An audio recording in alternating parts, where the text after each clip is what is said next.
El populismo es edulcorante, es atractivo, seduce, pero el populismo empobrece. Esa es la realidad, siempre y en todos los momentos de la historia.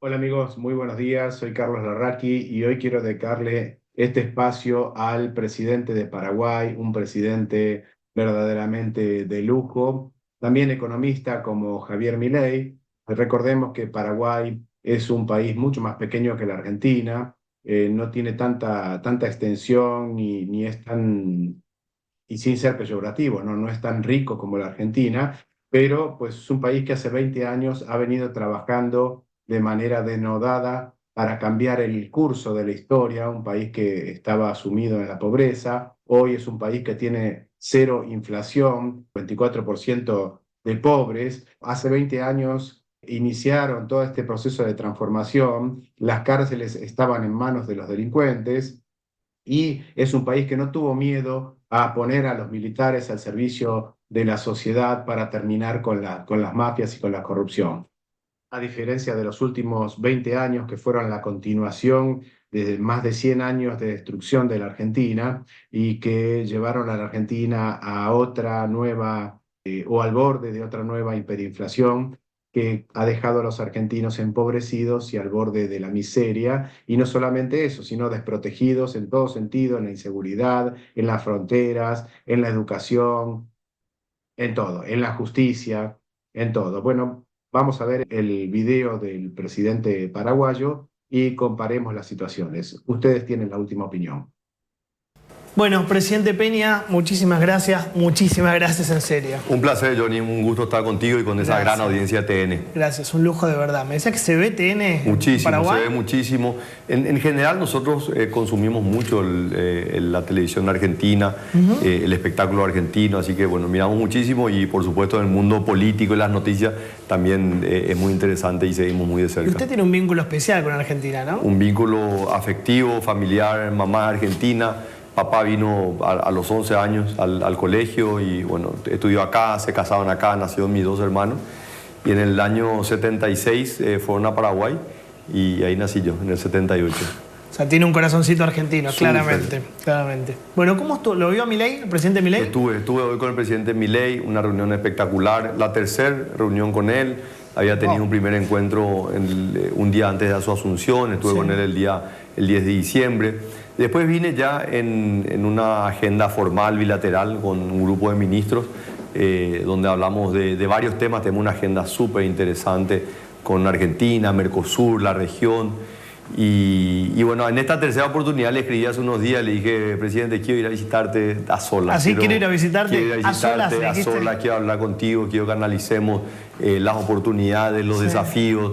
O sea que muchas veces la presidencia es un espacio bastante solitario. ¿Qué te parece? ¿Verdad? Entonces, sin ánimo de dar lecciones a nadie, pero simplemente entender también los enormes desafíos que tenemos. Así que fue una conversación espectacular. ¿Cómo lo viste? Lo encontré muy enfocado, muy enfocado, ¿verdad? Obviamente, siendo los dos economistas, claro. Los dos hemos analizado los problemas económicos desde afuera y hoy tenemos la oportunidad de resolverlos desde adentro.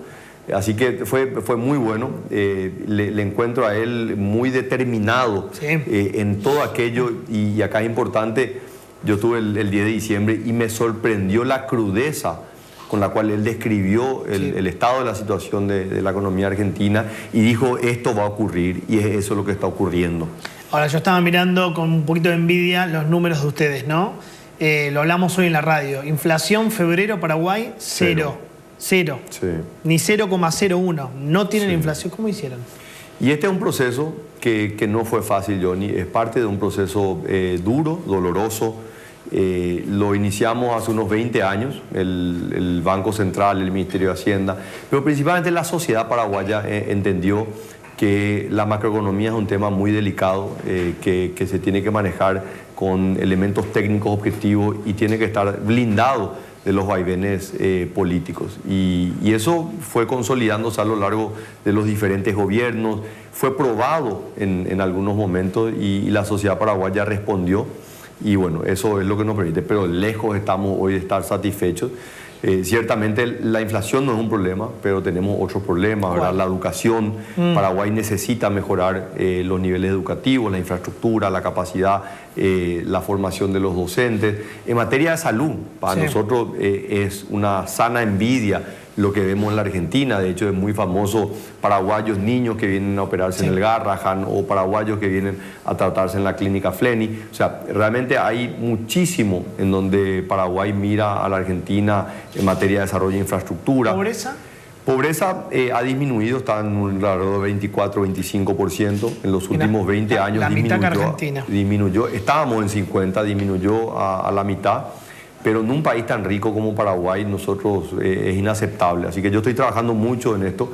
Esta semana se aprobó, tuvo media sanción en el Congreso, una ley que busca eliminar el hambre a nivel infantil, ¿verdad? Y bueno, un programa muy ambicioso. Así que estamos abocados en eso y también un poco parte de la experiencia que hemos vivido en Paraguay es cómo congeniar esos diferentes intereses políticos, ¿verdad? Claro. O sea, porque una cosa es ganar la presidencia, otra cosa es cómo le convences a los diferentes partidos políticos o al tuyo mismo que te apoyen en una agenda. Bueno, en eso yo le he dedicado mucho tiempo, he trabajado mucho con el Congreso y eso me ha permitido que en estos 8 meses prácticamente hemos pasado 9, 10 reformas. Te quiero preguntar esto, Fuerzas Armadas con el tema del narcotráfico. No sé si sabés, pero el gobierno argentino va a empezar a usar a las Fuerzas Armadas, creo que ustedes lo hacen en Paraguay. Nosotros lo hacemos, es una experiencia reciente.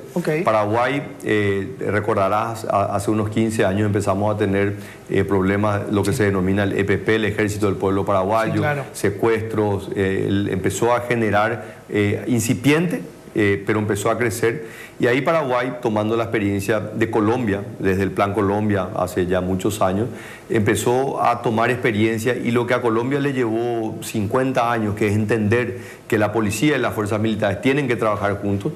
Nosotros lo implementamos, hace 10 años pasamos una ley que creó la Fuerza de Tarea Conjunta, donde los policías y los militares empezaron a convivir en un determinado territorio para combatir juntos al crimen organizado. Un comando unificado sería. Un comando unificado. Y tuvo realmente repercusiones súper positivas.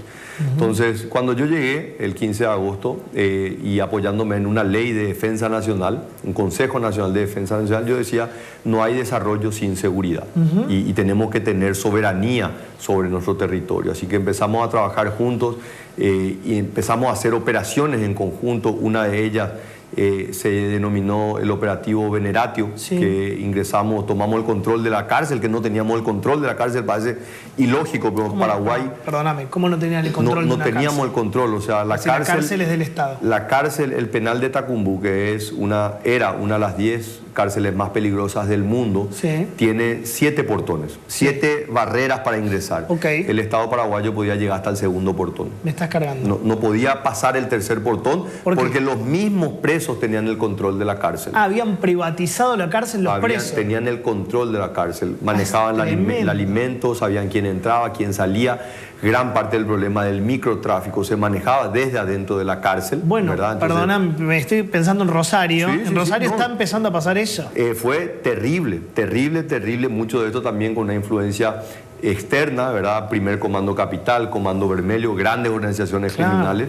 Entonces tomamos la decisión y realmente en un operativo sin precedentes tomamos el control. Desplegamos una fuerza abrumadoramente superior, policías que resguardaron todo el perímetro de fuera de la cárcel y la policía que entró y tomó el control. Sacamos a los presos que eran los más peligrosos, los llevamos a cárceles de máxima seguridad y realmente hoy están privados de su libertad. Anteriormente era como prácticamente le ofrecíamos hotelería gratis. Era realmente muy, pero muy contradictorio. Entonces a partir de ahí estamos fortaleciendo, hemos desplegado más operativos policiales a través de una fuerza especial que es el Grupo Lince, que son una policía motorizada. Este año estamos ampliando, hay cerca de 20.000 oficiales. Este año queremos aumentar 5.000 más, ¿verdad? Entonces estamos invirtiendo $100 millones en equipamiento. O sea, estamos realmente haciendo cambios importantes y lo mismo también con las fuerzas militares, ¿verdad? Y acá, Johnny, un poco parte de la historia también de Paraguay, así como la Argentina, nosotros sufrimos también, o tuvimos un gobierno militar. Sí, claro. Una dictadura. De hecho, Stroessner tuvo 35 años. Y mucho de esto generó de alguna manera un divorcio ¿verdad? Entre el poder civil y el poder militar. Y es como que el poder civil le tuvo miedo y le dijo a los militares, ustedes quédense en los cuarteles y no salgan de ahí. Y quedaron encerrados en los cuarteles. Y quedaron encerrados en los cuarteles. Y lo que nosotros estamos haciendo, y yo estoy haciendo particularmente, ese proceso de reconciliación, ¿verdad? Tengo un ministro de Defensa que fue general de ejército, una persona realmente maravillosa, que entiende mucho de estos procesos culturales que hemos vivido.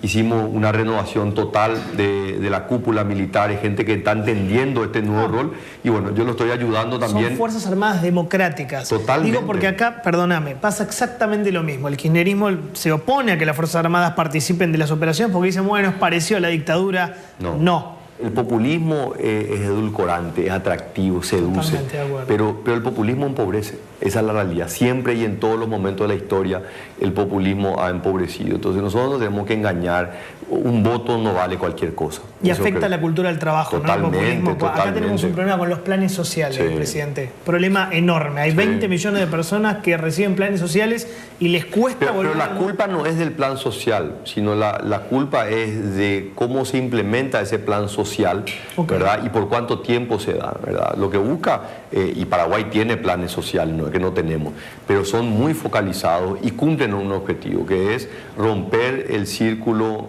intergeneracional de la pobreza. Transferencias condicionadas que están condicionadas a que el niño vaya a la escuela, tenga las vacunas, porque si fue a la escuela y tiene vacunas, tiene más chances de conseguir un trabajo el día de mañana. Claro. Entonces, bueno, lo que viene ahora, ya pegadito a la tanda, es una anécdota imperdible que yo nunca la había escuchado. Cuenta el presidente de Paraguay que casi se agarra a trompadas. No puede ser, por los presidentes con el expresidente de Argentina, Alberto Fernández, en la ONU. Un momento tenso, fue un momento muy tenso. Es más, ¿querés que te cuente algo? Sí, por favor. Me voy a la Asamblea de las Naciones Unidas.